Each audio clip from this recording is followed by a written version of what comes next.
돌아왔던 자들이 다시 돌을 들어가지고 이번에는 주님을 치려고 하는 장면으로 8장이 마무리됩니다. 너희 아비는 마귀다. 구원은요, 진짜 아버지를 발견하는 거예요. 구원은 거짓 아비를 놓고 벗어나서 진짜 아버지 품에 안기는 것이 구원입니다. 네, 그게 천국이에요. 하나님의 나라인 것이죠. 네 아비는 마귀다 하니까 사람들이 난리가 났죠. 내가 마귀기 씌인 사람이라고 누군가가 여러분에게 말을 한다고 보세요. 여러분이 가만히 있겠습니까? 45절, 내가 진리를 말해줘도 너희가 나를 믿지 않구나. 너희 중에 누가 나를 죄로 책잡을 수 있겠느냐? 내가 진리를 말하는데도 어찌하여 나를 믿지 아니하느냐? 두 번이나 주님께서 안타까워서 하시는 말씀이죠. 하나님께 속한 자는 하나님의 말씀을 뭐예요? 듣나니. 내가 너희들에게 지금 이 정말 진리, 여러분 성경 앞에 그 진리라는 단어 앞에 조그만 글씨로 각주가 되어 있는데 밑으로 내려오시면 참된 것이라고 되어 있어요. 이게 정말 참된 거야. 진리는 참된 것이거든요.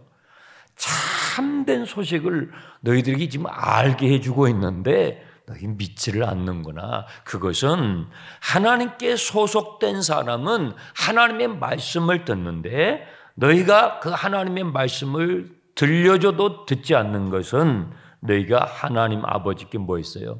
소속되지 않았기 때문에. 너희가 마귀에게 속했기 때문에 들어도 들으려고 하지 않는 거야. 하나님의 말씀이 여러분의 귀에 마음에 잘 들려지는 은혜가 있기를 축원합니다. 꼭 나에게 하시는 말씀 같아요. 그 참 좋은 겁니다. 저는 여러분의 사정을 몰라요. 목사님인데 뒷조사 하셨나? 아유, 제가 어떻게 그렇게 하겠습니까? 하나님의 말씀이, 성경이 구구절절 나에게 주시는 말씀처럼 막 들려오는 거예요.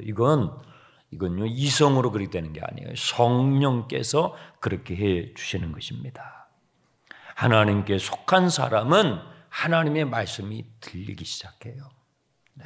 그러나 너희가 거짓 아비 마귀에게 속하였으니 내가 너희들에게 전해주는 그 말이 너희 안에 머무를 곳이 없구나. 너무 안타까워하시는 주님의 말씀이죠. 예수님께서는요, 우리가 거해야 할 곳이 주님의 말씀이라는 것을 분명히 가르쳐 주셨어요. 우리 인간이 주님의 말씀 안에 거해서 참 자유를 누렸던 시절이 있었어요. 언제죠? 에덴에서요. 에덴 동산에서. 주님의 말씀 안에 거할 때 거기서 완전한 자유를, 엄청난 자유를 하나님께서 우리 인간에게요, 큰 자유를 주셨어요. 에덴 동산에는 하나님께서 금하신 금령이 딱 한 가지밖에 없었어요. 그건 어마어마한 자유를 우리에게 주셨다는 거예요. 네. 그 에덴에 있을 때의 인류는요, 무질서하지 않았어요. 그리고 나의 자유를 위해서 타인의 자유를 억압하지도 않았고, 나의 자유를 위해서 타인의 자유를 착취하지도 않고 차별하지도 않는 그야말로 완전한 자유를 거기서 누렸지요. 만약에 큰 군대가 우리에게 완전한 자유를 증진시켜 준다고 한다면 주님은 우리에게 군대를 주셨을 거예요. 요즘은 소셜 미디어를 많이 하잖아요. 만약에 그런 것이 우리의 자유를 증진시켜 주는 것이라고 한다면 하나님께서는 아담과 하와에게 메타나 엑스나 트레드 같은 걸 주셨겠죠. 네, 그거 해봐. 그러면 너네들 엄청 자유로울 거야. 이렇게 하셨을 거예요. 만약에 AI 인공지능이 아담과 하와에게 우리 인류에게 정말 자유를 증진시켜주는 것이었다면 주님은 그런 걸 우리에게 주셨겠죠. 하지만 그런 걸 주지 않으시고 우리에게 주님의 말씀 안에 거하라고 해주신 것입니다. 그런데 왜 인류가 그런 큰 자유를 잃어버리게 되었습니까? 예수님께서는 누가복음에서 누구나 들으면 이해할 수 있는 비유를 설명하시죠. 둘째 아들이 아버지에게 와서 아버지, 저 집 나가겠습니다. 둘째에게는요, 아버지 집 안에서 살아가는 것이 너무 좁아 보였어요. 아버지 집 밖에 살아가면 더 큰 자유가 있는 것처럼 보이는 거예요. 아버지, 저 집 나가겠습니다. 그래서 둘째는 자기의 욕망에 이끌려서 집을 나갑니다. 거기에 더 큰 자유가 있을 거로 생각했죠. 그런데 어떻게 됐어요? 자유를 다 빼앗겨 버려요. 빈 털터리가 돼 버려요. 돼지 우리에 들어가게 됐죠. 그제서야 이 둘째는 내 생각이 짧았구나.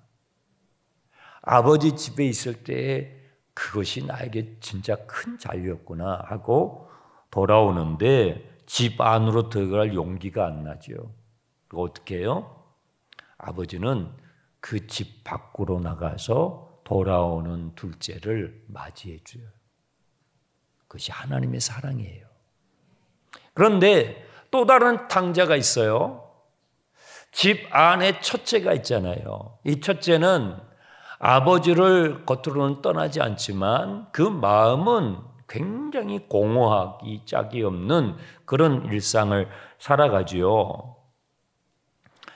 이 첫째도요, 자유를 잃어버린 우리의 모습을 보여줘요. 아버지와 가까이 있는 것 같지만 사실 그 탕자의 이야기의 초점은 둘째보다도 첫째에 있어요. 네. 둘째가 돌아왔는데 첫째는 하나도 기쁘지가 않은 거예요. 왜요? 자유가 없어요. 자유가 없는 사람은 기쁨이 없어요. 아버지는 막 기뻐해가지고 잔치를 벌리는데 첫째는 기쁘지가 않아요. 여러분 새 가족이 오면 기쁘세요? 네, 기뻐야 됩니다.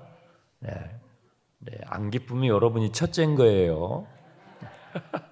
가까이 있지만 아버지랑 가까이 있지만 자유하지 않는 이 첫째를 보게 되는 거죠. 왜 기뻐하지 않죠? 아버지의 재산을 다 밖에 나가가지고 낭비해 버렸는데 아버지는 저 둘째에게 살찐 송아지를 잡아줍니까? 나는 아버지 옆에서 아버지 일을 이렇게 열심히 하는데 나에게는 삼겹살 한 근도 안 주시더니 이럴 수 있습니까? 기쁘지가 않은 거예요. 이게 자유를 잃어버린 첫째의 모습이에요. 그래서 아버지 집 안으로 들어가지 않고 첫째는 집 밖에서 소송거려요. 그 이야기를 들은 아버지는 또 집 밖에 나오셔가지고 첫째를 다독거립니다. 그리고 그 첫째를 집 안에 들어와 그 잔치에 함께 참여하자고 하는 것입니다. 인류는요, 첫째와 둘째예요. 둘 다 아버지 집 밖에 서성대요. 그런데 하나님 아버지는 그 둘째와 그 첫째 모두를 아버지 집 안으로 잔치로 초대해 주시는 것입니다. 그것이 하나님의 나라예요. 우리 아버지가 마귀라고? 예수님의 말씀을 듣던 사람들이 이제 열을 받았어요. 48절에. 유대인들이 대답하여 이르되 우리가 너를 사마리아 사람이라 또는 귀신이 들렸다고 했는데 그 말이 옳구나. 너 귀신 들렸구나. 우리가 지금 마귀 귀신이었단 말이야. 오히려 예수님에게 이렇게 나오는 거예요. 사마리아 사람이라고 예수님을 프레임을 씌웠어요. 그게 어디 나왔죠? 41절. 우리가 음란한 데서 나지 아니하였고, 유대인들은요 사마리아 사람들을 음란한 자손들이라고 생각했어요. 네. 그 예수님을 음란한 자식, 아비가 불분명한 동정녀 마리아에게서 탄생을 해 납득이 되지 않아요. 그래서 예수님을 사생아처럼 취급하는 그 당시의 사람들이 있었죠. 사마리아인들처럼, 이 사마리아인 같은 놈아 막 이렇게 예수님을 향해서 비난을 한 사람들이 있었죠. 그리고 귀신 들린 거 아니야? 네가 귀신 들린 거 아니야? 예수님께서 귀신 들린 미치광이 취급을 받으세요. 우리는 사람들에게 이 프레임을 씌워가지고 그 사람을 깎아내리고 자기는 은근히 자기를 높이려고 하는 지금 이 세상의 풍조들을 매일 겪습니다. 네. 예수님 당시에도 이렇게 프레임을 씌워서 예수님을 깎아내리고 자기를 스스로 높이려고 하는 이런 사람들이 있었던 것이죠. 49절, 주님은 그 말을 들으시고 나는 귀신 들린 게 아니야. 여러분, 귀신 들린 분이 이런 이 깊이 있는, 인생에 대한 이 깊이 있는 말씀을 이 요한복음 말씀이 얼마나 심오합니까? 어떻게 귀신 들린 사람이 이렇게 할 수 있겠습니까? 나는 귀신 들린 것이 아니야. 오직 내 아버지를 공경하고 있는 거야. 내가 하나님 아버지를 공경하고 있는 것이 너희들에게는 귀신 들린 것처럼 보이냐? 주님께서 반문하시는 겁니다.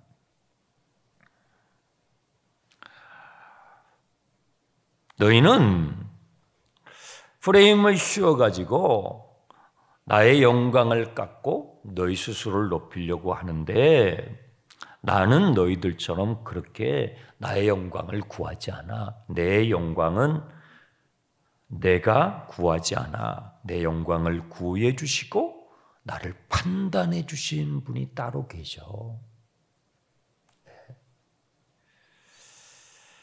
진실로 진실로 너에게 이르노니 51절에 정말 또 깜짝 놀랄 만한 말씀을 하시죠. 너희들에게 이르노니 사람이 내 말을 지키면 영원히 죽음을 보지 아니하리라. 진실로 진실로 두 번이나 말씀하시죠. 이게 진실이야. 이건 진짜다. 너희가 내 말을 지키면 영원히 죽음을 보지 않을 거야. 죄에 종살이하지 아니하며 죽음의 두려움에서 자유케 될 거야 하고 말씀을 해주시는 거죠. 여러분, 돈의 효력이 있잖아요. 돈은 언제까지 효력이 있어요? 우리가 이 세상에 육신을 입고 살아갈 동안. 죽은 분들에게는요, 돈은 아무 효력이 없어요. 휴지 조각이죠. 어떤 분은 관 속에다가 여비하라고 넣어주시더라고. 넣어주시려면 좀 많이 좀 넣어주시지. 돈은 우리가 육신을 입고 이 자본주의 시스템 안에 살아가는 날 동안에 그 효력이 있죠. 죽음 앞에서는 아무 효력이 없습니다. 그런데요, 주님의 말씀은 그렇지 않아요. 주님의 말씀은 우리가 육신을 입고 살아가고 있는 지금도 우리에게 효력이 있고, 죽음이 여러분 앞을 향하여 오는 순간에도 주님의 말씀은 효력이 있고, 죽음 너머에까지 주님의 말씀은 효력이 있습니다. 왜요? 주님께서 우리에게 해주신 말씀은 하나님 아버지의 말씀이거든요. 네. 영원하신, 무한하신, 시간과 공간을 초월하신, 우리는 시간과 공간 속에 갇혀 있잖아요. 제한받잖아요. 그러나 그 너머에 계시는 하나님의 말씀이기 때문에 그 말씀은 죽음 너머에까지 효력이 있는 것이죠. 이런 말씀을 하니까 사람들이 더 이상하게 보일 거 아닙니까? 52절, 지금 내가 진짜 귀신 들려도 단단히 들었구나. 예수님께서 귀신 들린 자 취급을 받으세요. 너 단단히 귀신 들렸구나. 이제는 죽지도 않는다고? 언제는 막 우리에게 마귀가 우리 아버지라고 하더니 이제는 또 자기는 죽지도 않는다고? 우리 조상 아브람도 죽었고 모세도 죽었고 사무엘도 죽었고 그 위대한 선지자들도 다 죽었는데 그러면 너가 우리 조상 아브람보다 더 크다는 거냐? 결정적인 이제 질문을 하게 됩니다. 53절. 너는 너를 누구라 하느냐? 이 질문이 나와야 되는 거죠. 예수가 누구냐 이 말이에요. 너 누구냐? 도대체 너 누구냐? 여러분 성경을 읽으면서 말씀을 들으시면서 예수가 도대체 누구냐? 여기 이 질문까지 와야 되는 거예요. 당신 누구냐? 결정적인 질문을 던지게 됩니다. 예수님께서는 이 질문에 대한 직답을 하지 않으시고 54절에 먼저 설명을 하십니다.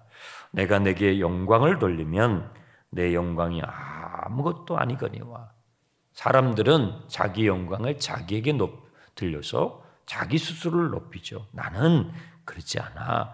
나에게 영광을 돌려주시는 분이 누구시냐면 내 아버지신데 그분은 너희들이 하나님이라고 부르는 분이야. 너희들은 그분을 잘 모르지만 나는 그분을 너무 잘 알고 있어. 여기서 안다라는 이 단어가 머리로 안다라는 단어가 아니에요. 기노스코라는 단어예요.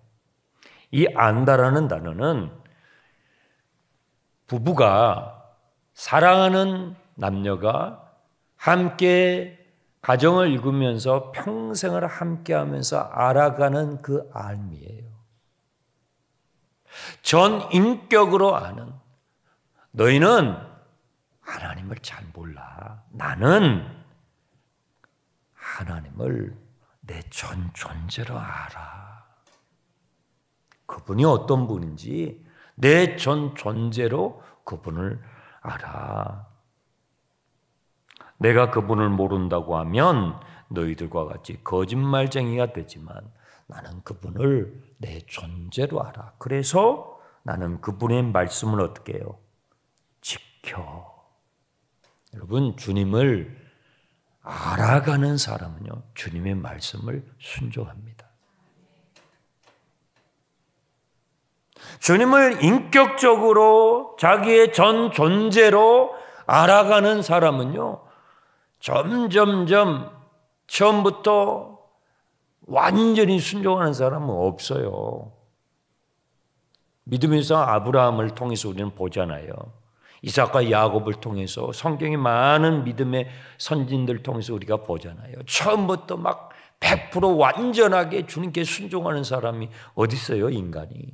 하지만 주님의 말씀 안에 거하는 주님의 자녀들은요, 점점점 주님의 말씀의 방향으로 순종하게 돼 있어요. 성령님께서 진리의 말씀인 영이신 성령님께서 우리 안에서 그것을 도와주셔요. 그래서 어제보다는 오늘 더 주님께 순종하도록 더 그 방향으로 우리를 성령님께서 이끌어 주시는 것입니다. 여러분, 작년보다도 올해 더 주님의 말씀을 따라갈 수 있기를, 순종할 수 있기를 축원합니다.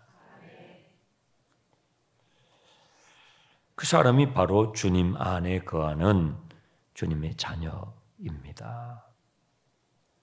너희는 하나님을 안다고 하지만 잘 몰라. 너희는 아브라함을 조상이라고 하지만 아브라함에 대해서 잘 몰라. 56절 보세요. 너희 조상 아브라함은 나의 때에 볼 것을 즐거워하다가 보고 기뻐하였느니라. 우리는 아브라함의 일생을 창세기에서 보았습니다. 아브라함은 주님의 때를 볼 것을 사모했고, 그리고 그의 삶 가운데 문득문득 주님을 경험하고 기뻐했어요. 그러니까 이 말을 듣는 사람들이 어처구니가 없죠. 이봐, 당신 몇 살이야? 50도 안 된 게 머리에 피도 안 마른 사람이 아브라함을 본 것처럼 얘기를 하는 거예요. 네. 그러니까 완전 미치광이처럼 보이는 거예요. 당신 몇 살이야? 머리에 피도 안 마른 사람이 아브라함을 보기라도 한 것처럼 떠드는 거니까요. 예수님은 아브라함을 보셨죠. 네, 58절입니다. 예수께서 이르시되 진실로 진실로 너희에게 이르노니 나는 아브라함이 태어나기 전부터 내가 있었어. 거기에 내가 있느니라 라고 거기에 밑줄을 그으시 바랍니다. 내가 있느니라. 내가 있었어가 아니라 내가 있느니라. 뭐예요? I am이에요. 나는 영원한 현재야. 여러분, 하나님은요, 어제도 오늘도 내일도 동일하셔요. 너가 아브라함을 보기라도 했어? 나 봤어. 나 아브라함이 있기 전부터 있었어. 지금도 있잖아. 앞으로도 그래. 나는 영원한 현재야. 그러니 이 주님의 말씀을 어떻게 그 들은 사람들이 그대로 수용할 수 있었겠습니까? 정신 나간 사람, 미치광이처럼 귀신 들린 사람으로밖에는 보이지 않았겠지요. 이 I am, 에고 에이미라는 이 단어의 출처는 우리가 출애굽기를 보면서 들었죠. 하나님께서 모세에게 가르치셨던 그 이름, 바로 거기에서 연유하는 표현이에요. 그래서 유대인들은요, 이 표현을 주님께서 사용하시자마자 그 뉘앙스를 감지하고 도를 들어서 왜요? 신성을 모독한 거예요. 자기가 하나님이라고 지금 말하고 있는 거예요. 예수님께서 자기 자신이 하나님이시라고 지금 말씀하고 계시는 거예요. 그걸 수용할 수가 없었어요. 돌을 들어서 주님을 치려고 했던 것입니다. 아마 우리도, 여러분도 그 자리에 있었다면 아마 여러분들도 돌멩이를 들었을 가능성이 높아요. 우리의 머리로는 이 주님의 말씀을 이 상황에서 그대로 받아들인다는 것은 대단히 쉽지 않았을 것입니다. 예수님께서는 이 말씀을 말씀만 하신 것이 아니라 증명하시죠. 무엇을 통해서요? 십자가와 부활을 통해서. 십자가와 부활을 통해서 주님이 자신이 바로 영원한 현재이신 하나님이신 것을 보여주셨죠. 그래서 제자 요한이 요한복음을 쓴 것입니다. 내가 어둠이었구나. 각 사람에게 비춰주시는 그 빛이 우리에게 그렇게 비쳤건만 우리가 너무나 깜깜했구나. 내가 너무나 깜깜했었구나. 비로소 예수님의 십자가와 부활을 경험한 후에 성령께서 제자들에게 부어지고 나서 제자 요한은 비로소 이 말씀을 이해하게 됐고 받아들이게 됐고 요한복음을 기록하게 된 것입니다. 우리의 머리로는 이해되지 않습니다. 그러나 여러분 안에 계시는 성령님께서 이 말씀을 읽고 묵상하고 또 읽고 묵상하면 여러분 안에 깨달아지게 해 주시는 것입니다. 주의 말씀 안에 거하시기 바랍니다. 진리를 발견하여 그 진리가 여러분을 자유케 할 줄 믿습니다. 그 진리는 무엇입니까? 하나님이 여러분의 아버지시다. 여러분은 하나님의 자녀다. 하나님은 여러분을 사랑하신다라는 진리인 것입니다. 바로 그것이 여러분에게 여러분의 영으로 믿어질 때 우리는 이 거짓된 세상 가운데 살아가지만 우리는 자유한 영혼으로 우리의 남은 삶을 살 수 있게 되는 것입니다.